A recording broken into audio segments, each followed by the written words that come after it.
señalar que en efecto, por lo menos desde la perspectiva de la ciudadanía, hay un desconcierto absoluto de decir, bueno, ¿qué cosa es lo que está pasando? El gobierno por un lado, el Parlamento por el otro, iniciativas de partidos políticos, juristas, en fin, la sociedad en su conjunto perpleja por las cosas que pasan. Y en el fondo se van acumulando una serie de indicios y conjeturas y problemas que dice uno, bueno, estamos inundados y no pareciéramos poder salir del tema. Por ejemplo, concretamente, en el caso de las iniciativas legislativas vinculadas a esto, a la reforma judicial, ¿qué cosa es lo que nosotros suponemos que va a ocurrir? ¿Son solo 6 puntos los que se deberían tocar? ¿Deberían ser otros puntos los que se deberían tocar? Es decir, ¿cómo conservar desde la perspectiva del Ejecutivo, ya no digo serenidad, sino un cierto orden, incluso didáctico, para explicar cuál es la estrategia que se quiere seguir, que no sea producto de la casualidad cotidiana? Don Raúl, en principio creo que hay que reconocer el liderazgo que está asumiendo el presidente de la República para impulsar una auténtica reforma del sistema de justicia. Como usted bien lo ha descrito, inicialmente eran denuncias aisladas y finalmente nos llevó a determinar que la crisis era generalizada de todo el sistema. Y a efecto de ello, el presidente tomó 2 medidas importantes. La primera, instituir la llamada Comisión de Reforma del Sistema de Justicia, que encabezó el ex canciller Alan Wagner. Y lo segundo, también tomó la iniciativa de convocar al Congreso de la República a una sesión extraordinaria y que se decida lo que es la remoción de los consejeros del Consejo Nacional de Magistratura. Y eso ha tenido una resonancia positiva, porque casi en paralelo se obligó a la renuncia de Ludelí Rodríguez en el Poder Judicial, y una vez asumido el nuevo presidente del Poder Judicial, el doctor Víctor Prado Saldarriaga, inmediatamente emitió un documento denominado Plan de Cambios Urgentes, que también se suma a las propuestas alcanzadas por la llamada Comisión Alan Wagner. Por otro lado, es importante destacar que las diversas iniciativas planteadas por el Poder Ejecutivo al Congreso de la República este último jueves no son únicas. Yo debo entender que debe sobrevenir una serie de documentos e iniciativas. Y aquí me detengo un momento para recordar textualmente lo que manifestó en la exposición de motivos la Comisión Wagner, ¿no? Que esta no es una reforma completa y que son las primeras medidas para un cambio. Es decir, se estaba atendiendo en el escaso tiempo de 12 días medidas urgentes. Estas 10 medidas concretas, las cuales 6 se han convertido en iniciativas de ley, ya están en el Congreso de la República. Ahora, lo que ha hecho el Poder Ejecutivo es hacerlas suyas. Y una vez hechas suyas, las ha propuesto como proyectos de ley al Parlamento. Ya esta iniciativa en manos del Parlamento le corresponderá darle seriedad y prioridad que amerita el tratamiento de estas propuestas en cada una de las comisiones. Y en paralelo, lo que ha alcanzado es un proyecto de reforma constitucional respecto al Consejo Nacional de la Magistratura.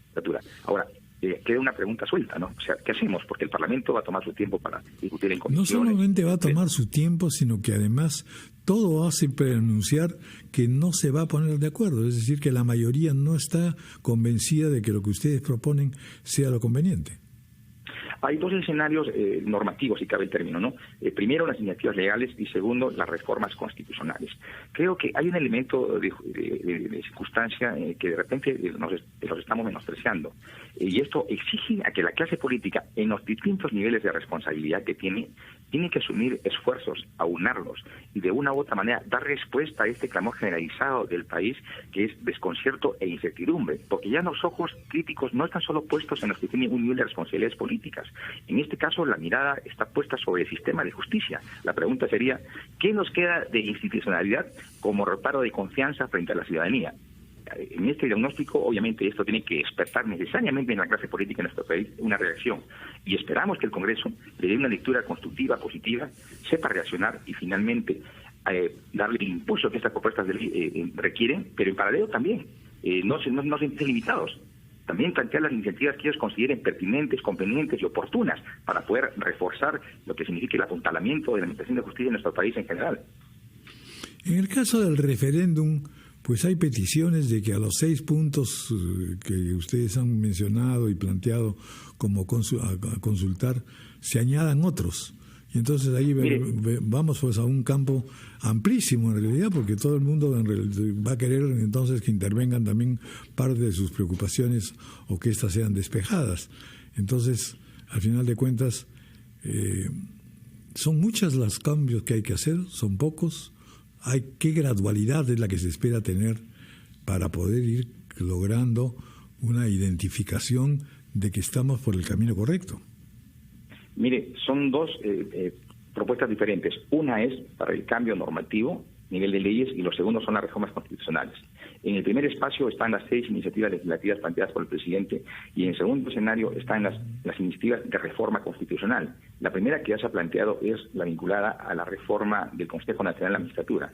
Ya ha sido aprobada oportunamente por el Consejo de Ministros, y las otras 3 restantes serán aprobadas este próximo miércoles y seguramente elevadas al Congreso el día jueves o viernes de la próxima semana. Ahora, reitero una vez más, estas no son las únicas normas o iniciativas, y no tienen por qué serlo. Lo que importante es que esta iniciativa del presidente está aperturando un amplio debate en la opinión pública, una reacción a los distintos actores que tienen relación con el sistema de justicia. Y a la pregunta final, don Raúl, que usted me planteaba, ¿no? Los señores parlamentarios, en aplicación del 206 de la Constitución, tienen el perfecto derecho y la legitimidad constitucional para plantear las iniciativas de reforma constitucional que consideren convenientes. Pero fíjese, la posibilidad de plantear otros temas es producto de una reacción, no de una iniciativa original. Por otro lado, se ha dicho, y con mucho libertinaje, con el perdón de la expresión, de que se pueden plantear diversos temas. Sí y no.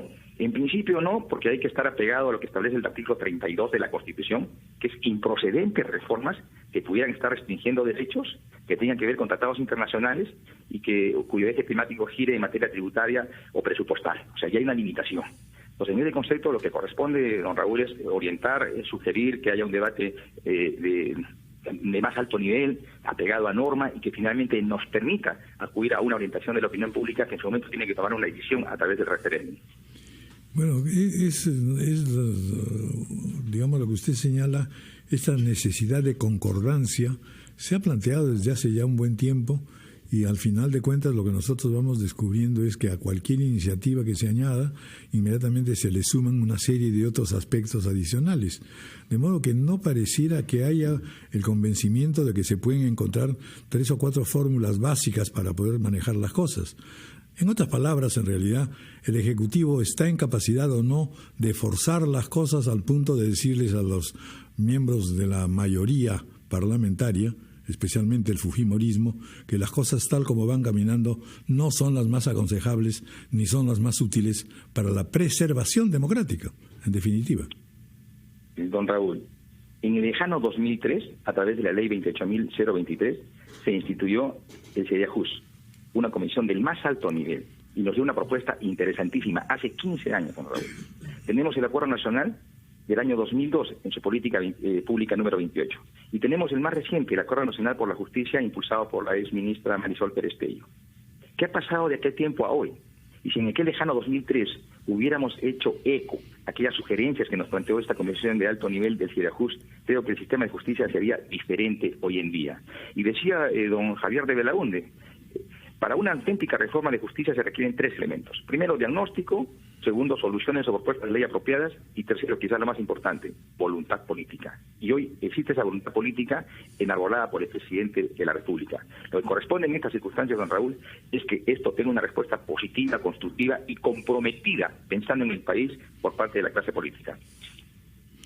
Y si no ocurriera tal cosa, si la clase política se mantuviera como se está manteniendo en realidad, en retracción y pensando que se debilite más este gobierno dubitativo, este gobierno que en realidad todavía no encuentra el camino de conseguir que las masas y las mayorías pues se confirmen que están en un buen camino. Es el otro tema, es decir, la población en realidad lo que está pensando es, esto está por muy mal camino.